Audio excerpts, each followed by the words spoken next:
मैं आज दीपावली के विशिष्ट पावन पर्व पर विश्व के सभी सनातन धर्म प्रेमियों को, सनातन धर्मियों को बधाई और शुभकामनाएं देता हूं कि महालक्ष्मी की पूर्ण कृपा प्राप्ति कर वह अपने जीवन की समस्त मनोकामनाओं को पूर्ण करने में सक्षम हो सकें। मेरी और परम पूज्य गुरुदेव डॉक्टर नारनाथ श्री माली, परमहंस स्वामी निखेश्वरानंद और परमहंस स्वामी सच्चिदानंद की पूर्ण कृपा इस पूरे ब्रह्मांड में व्याप्त हो, प्राप्त हो, जिससे वह अपने जीवन की सनातन धर्म की सभी और अभिष्ट साधना सिद्धियों, मनोकामनाओं, कर्मकांड इत्यादि के माध्यम से अपने जीवन की पूर्णता प्राप्त कर सकें। मेरा भी सभी को शुभ आशीष आशीर्वाद।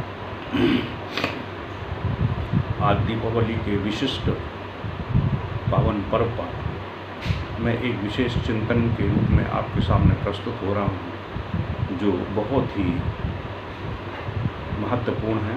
वह यह है कि मैं सबसे पहले तो सभी से क्षमा प्रार्थी हूँ कि मैं ऐसा प्रकरण रखने जा रहा हूँ।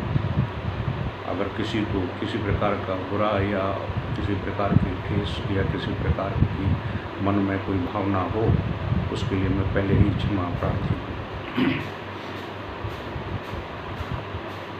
जब से मैंने होश संभाला है और अध्यात्म जगत अपनी इन प्रक्रियाओं में संलग्न हुआ हूँ, मैं 3 साल का था जब से ही मैं अध्यात्म जगत की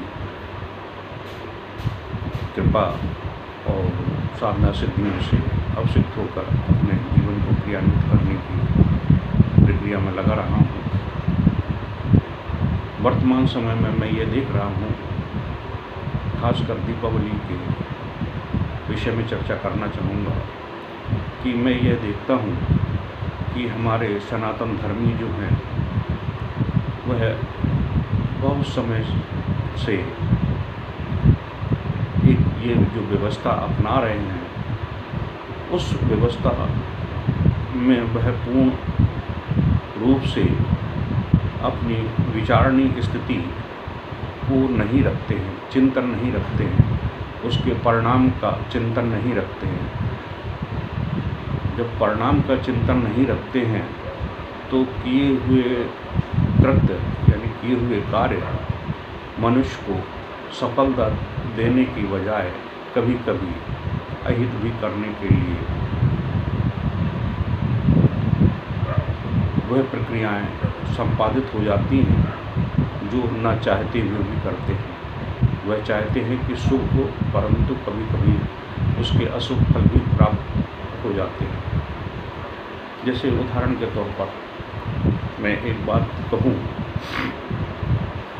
कि हम जो दीपावली के विशिष्ट पावन पर्व पर मिट्टी की मूर्तियाँ लाते हैं, तो दीपावली के इस पर्व पर जो विग्रह है मिट्टी के गणपति और लक्ष्मी के बाजार से लाकर उनका विधि विधान पूर्वक उनका पूजन संपन्न कर अपनी अभिलाषित मनोकामनाओं को पूर्ण करने के लिए उनके श्री चरणों में अपनी पूर्ण तन्मयता के साथ में पूजा अर्पित करते हैं। यहाँ तक की प्रक्रिया तो बिल्कुल सही है, परंतु इसके बाद की जो प्रक्रिया वह अपनाते हैं वह थोड़ी बुद्धिहीनता और विचारणीय स्थिति की शुभ स्थिति नहीं है। वह यह है कि पूजा के उपरांत लोग गणपति और लक्ष्मी की मूर्तियाँ जिस पर उन्होंने अपनी कामना व्यक्त की है, लक्ष्मी को प्राप्त करने की अपनी विधि विधान पूर्वक पूजा कर उनसे अनुनय विनय किया है, उसी मूर्ति को, जिसको लक्ष्मी और गणपति के स्वरूप में मानकर पूजा की है, उसको वह रोड के किनारे, पीपल के नीचे या अन्य कहीं जाकर रख आते हैं जो लोगों के पैरों के तले जाती है, और पीपल के नीचे भी वह रखाते हैं, जिससे वह तमाम तरह की प्रक्रियाएं उन पर होती हैं। जैसे लोग बाग उन पर पीक मार देते हैं, थूक देते हैं, पेशाब करते हैं, कुत्ते मूतते हैं, वहाँ पर उनकी विष्ठा भी चली जाती है। तो यह प्रक्रियाएं, अब आप सोचिए, जिन देवी देवताओं को आप पूजन कर रहे हैं उनको आप ऐसे स्थान पर छोड़ आए जहाँ देखने में बहुत ही दुखदायी स्थिति प्राप्त होती है। अब आप ही सोचिए, आप एक घर के एक व्यक्तित्व हैं जिनको आपके पुत्र और बंधु बांधव आपको मान सम्मान, पूजा अर्चना आपके करते हैं, आपको सम्मान देते हैं, और आपको किसी ऐसी जगह पर छोड़ आवें जहाँ आपके ऊपर कोई थूके, आपको कीचड़ डाले, कुत्ते आके आप पे मूत जाएं, तो क्या आपको अच्छा लगेगा?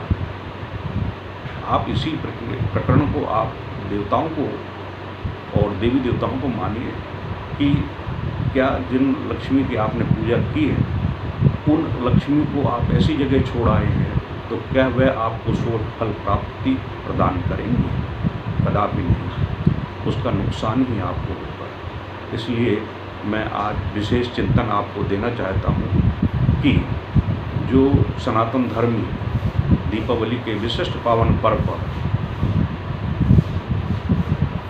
मिट्टी की मूर्ति बाजार से लाकर पूजा अर्चना करते हैं, तो पूजा अर्चना के बाद में यदि आप उस मूर्ति को घर पर चिरस्थायी रूप से नहीं रखना चाहते हैं, तो उसका विसर्जन करना चाहते हैं, तो आपसे अनुनय विनय है कि उस मूर्ति को श्रद्धापूर्वक, मिट्टी की है तो आप नदी में प्रवाह करिए, जिससे कि वह नदी में के पानी के साथ में घुलकर उनका अस्तित्व समाप्त हो सके। या ऐसी जगह ले जाइए जहाँ जैसे नदी, तालाब वगैरह कहीं कुछ नहीं है, तो आप 1-1.5 हाथ का गड्ढा खोदिए, उस गड्ढे में पहले पानी डालकर और उसको मूर्ति को रख दीजिए और ऊपर से ढक दीजिए और ऊपर से पानी डाल दीजिए, तो वह मिट्टी में घुल मिलकर समाप्त हो जाएगी, उसका कोई दोष नहीं लगेगा। यह मैं चिंतन देना चाहता हूँ। इस चिंतन को आप सहर्ष स्वीकार करिए, यह चिंतन अति उत्तम है।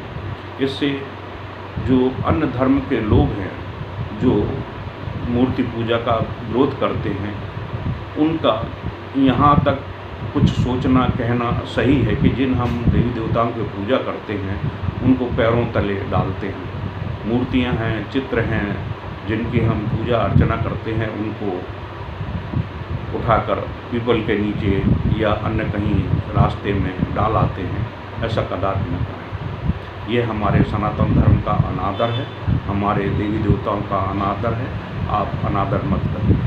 अगर आप मूर्ति की व्यवस्था सही ढंग से नहीं कर पाते हैं तो आप मत लाइए, आप केवल भाव रखिए, लेकिन इस तरह से अनादर मत करिए। इस तरह से हमारे सनातन धर्म की व्यवस्थाओं का अनादर होता है। आपसे अनुरोध है कि इस दीपावली पर्व पर आप जो ले आए हैं तो ठीक है, नहीं तो मैं एक चिंतन देना चाहता हूँ कि लक्ष्मी की कृपा आपको नित्य प्रति, जब तक आपका जीवन है, जब तक लक्ष्मी की प्रत्यक्ष रूप से उपस्थिति होना अति आवश्यक है, वह प्रत्यक्ष धन के रूप में, क्योंकि आज विनिमय का साधन मूल पैसा ही है। पैसा के बिना आपके जीवन में कुछ भी संभव नहीं है। अतः धन की नित्य प्रतिपल आवश्यकता है। तो दीपावली का एक विशिष्ट पर्व है जिस पर हम महालक्ष्मी की कृपा प्राप्त कर अपने जीवन को सुखमय बनाने के लिए, धन अर्जित करने के लिए, आकस्मिक धन प्राप्ति करने के लिए यथा योग उनसे अनुनय विनय और उनके पूजन अर्चन करते हैं। तो मेरी सलाह है कि लक्ष्मी को चिर स्थायी रूप से अपने घर में निवास कराने के लिए आप की जितनी सामर्थ्य शक्ति हो तो आप किसी धातु की मूर्ति को दीपावली के पहले पर्व पर यानी पहले से धनत्रयोदशी से पहले लाकर उसकी विधि विधान पूर्वक पूजा करें। वह धातु की मूर्ति पीतल की हो सकती है, तांबे की हो सकती है, पंचधातु की हो सकती है, अष्ट धातु की हो सकती है, सोने की हो सकती है, चांदी की हो सकती है या अन्य किसी धातु की हो सकती है। धातु की मूर्ति को आप लाकर उसका पंचोपचार पूजन करिए। उस मूर्ति को लाकर पहले शुद्ध जल से धोइए, फिर अगर छोटी बछिया जो गाय का बछिया होती है छोटी, उसका अगर मूत्र मिल जाए उस मूत्र में उसको आप धोइए। धोने के बाद में उसको उसी का गोबर लाकर बछिया का उस गोबर से उसको धोइए। तो उसके जितने भी दोष निर्माण दोष हैं वह समाप्त हो जाएंगे कि किस तरह से बनाई है, अशुद्धता से बनाई है, कैसे बनाई है, उसके सारे दोष समाप्त हो जाएंगे। फिर उसके बाद में आप उसे शुद्ध जल से धोइए, गंगा जल से धोइए। गंगा जल से धोने के बाद में उसे दूध से स्नान कराइए। कच्चा दूध हो, वो किसी का भी हो सकता है, गाय का मिल जाए तो अति उत्तम है। दूध के बाद में फिर आप दही से धोइए। दही से धोने के बाद में पुनः जल से धोइए। जल से धोने के बाद में फिर आप घी से उसका लेप करिए, यानी घी से स्नान कराइए और फिर जल डालकर फिर धोइए। फिर इसके बाद में आप शहद से उसको स्नान कराइए। शहद से स्नान कराने के बाद में पुनः जल से स्नान कराइए। फिर इसके बाद आप इन सारी चीज़ों को दूध, दही, घी, शहद और खांड, जैसे चीनी भी, खांड तो आजकल मिलती नहीं है, खांड, इन पांचों चीज़ों को जिनसे आपने स्नान कराया है उनको एक चीज़ में कटोरी में मिलाकर आप उसको घोल लें, पतला कर लें। इसे कहते हैं पंचामृत। 5 चीज़ों का अमृत के रूप में यह हो जाता है, इसलिए इसको पंचामृत बोलते हैं। आप इस पंचामृत से उस मूर्ति को पुनः स्नान कराइए। स्नान कराने के बाद में उसको पूरे जल से स्नान कराइए, गंगा जल से स्नान कराइए। स्नान कराने के बाद उसको पोंछ लीजिए धीरे से, आराम से। पोंछने के बाद में यह मूर्ति आपकी शुद्ध रूप से पूजा के योग्य हो गई। अब इस मूर्ति को आप धो पोंछ कर कपड़े वपड़े पहनाना है, माला पहनाना है, कुछ भी पहनाना है, आप उसको पहना दीजिए। इसके उपरांत आप पुष्प दल लेकर, अगर गुलाब के मिल जाए, कमल दल मिल जाए तो अति उत्तम है। इन दलों को ले जाकर नीचे रखिए। फिर उसके ऊपर उस मूर्ति को, गणपति और लक्ष्मी की मूर्ति को स्थापित कर दीजिए। स्थापित करने के बाद में अब इनका पंचोपचार पूजन करिए। पंचोपचार पूजन में सबसे पहले आप स्नान की भावना पुनः करिए, स्नान कराइए कि महालक्ष्मी, मैं आपको मंत्र नहीं बोलना आता तो कुछ मत बोलिए। मंत्र संस्कृत में भी हो सकते हैं, हिंदी में हो सकते हैं, आपकी भाषा में भी हो सकते हैं। तो आप अपनी जो भाषा जानते हैं अपनी भाषा का प्रयोग करिए कि हे महालक्ष्मी माँ, आपको मेरा प्रणाम है। अपना नाम लीजिए, अपने पिता का नाम लीजिए, अपने बाबा का नाम लीजिए, अपने गोत्र का नाम लीजिए, हाथ जोड़िए कि मैं अपने जीवन की विशेष पुण्य उदय बेला में, जैसे उदाहरण के तौर पर मैं पूजा कर रहा हूँ तो मैं कहूँगा, मैं जगदीश प्रसाद आत्मज जयनारायण जियालाल उर्फ स्वामी ईश्वरानंद निखिलेश्वरानंद गोत्र से उत्पन्न महालक्ष्मी माँ आपकी पूर्ण कृपा प्राप्ति के लिए मैं आपका पूजन अर्चन करने के लिए तत्पर हुआ हूँ। आप अपनी कृपा दृष्टि मुझ पर और मेरे परिवार पर डालिए, जिससे कि मैं अपने जीवन में धन दान से परिपूरित होते हुए अपने जीवन की समस्त मनोकामनाओं को पूर्ण करते हुए जीवन में यश मान पद प्रतिष्ठा वैभव अक्षुण्ण कीर्ति प्राप्त करते हुए आपकी कृपा का पात्र बना रहूं। आपकी कृपा नित्य प्रति मेरे ऊपर होती रहे। हे महालक्ष्मी माँ, मैं दीपावली के विशिष्ट पावन पर्व पर आपका पूजन अर्चन कर रहा हूँ, स्वीकार करिए। इस तरह से कहकर आप हाथ जोड़ लीजिए, स्नान कराइए कि महालक्ष्मी आपको स्नान समर्पित है। स्नान कराने के बाद में फिर हल्के से कपड़े से थोड़ा सा पोंछ लीजिए। पोंछने के उपरांत फिर उसको आप चंदन का, रोली का या सिंदूर का तिलक करिए। तिलक करने के बाद चावल के दाने, अक्षत जिसे बोलते हैं, अक्षत मतलब टूटा हुआ ना हो, बिल्कुल साबुत हो, उस अक्षत को लेकर मस्तक में उनके वो तिलक जहाँ लगाए वहाँ लगा दीजिए। ये दो चीज़ हो गई। अक्षत के बाद में फिर आप पुष्प चढ़ाइए। पुष्प चढ़ाने के बाद पुष्पमाला पहनाइए। पुष्पमाला पहनाने के बाद में फिर धूप लीजिए। धूप का 3 बार उनका आग्रह कीजिए। एक आप चिंतन करें कि पैरों से लेकर नाभि तक, फिर दोबारा नाभि से लेकर हृदय तक, तीसरा हृदय से मस्तक पर, फिर 3 बार करने के बाद में फिर 3 बार पूरा इस तरह से आप करें तो ये 6 प्रक्रियाएं हो जाएंगी। 7वीं प्रक्रिया ऊपर से नीचे तक लाकर नीचे हिलाकर रख दीजिए। इसी तरह से दीपक का भी करिए। करने के बाद में ये 5 चीज़ें हो गई हैं आपकी। ये पंचोपचार पूजन कहलाती है। फिर इसके बाद में आप नैवेद्य दीजिए। नैवेद्य के बाद में आचमन कराइए। आचमन कराने के बाद में फिर हाथ में पुष्प लेकर अपनी मनोकामनाओं को व्यक्त करते हुए उनके श्री चरणों में डाल दीजिए। इस प्रकार से पंचोपचार पूजन हो जाता है। पंचोपचार पूजन के बाद में फिर आप जो भी आप अपन पूजन कर्म करना चाहते हैं, अनुष्ठान कर्म करना चाहते हैं, जो भी कर्म करना चाहते हैं वो करिए। करने के बाद में शाम को संध्या वेला में, जो संध्या वेला गोधूल वेला कहलाती है, जिस समय सूर्य अस्त हो रहा हो, गोधूल वेला का मतलब होता है कि जब शाम को गायें जंगल से चरकर अपने गांव में प्रवेश करती हैं तो उनके खुर से, पैरों से जो धूल उड़ती है वह अत्यंत ही शुभदायी होती है। इसलिए शास्त्रों में उसे गोधूल बेला बोला गया है कि वह बेला, वह क्षण जिस समय गायें चरकर अपने घर पर आती हैं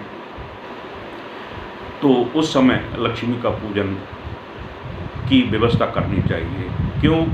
क्योंकि गाय को लक्ष्मी का प्ररूप माना गया है। इसलिए अगर जो गोधूल बेला में लक्ष्मी का पूजन करते हैं वो लक्ष्मी चिरस्थायी रूप से उनके घर में निवास करती है। क्योंकि गाय जंगल से चर कर आती हैं और घर में आती हैं तो दूध प्रदान करती हैं, घर के वातावरण को शुद्ध करती हैं। उनका जो मलमूत्र होता है वह शुभदायी होता है।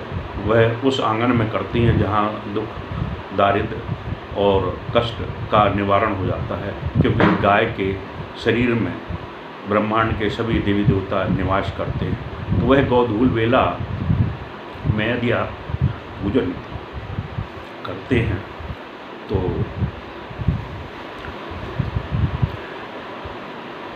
महालक्ष्मी की कृपा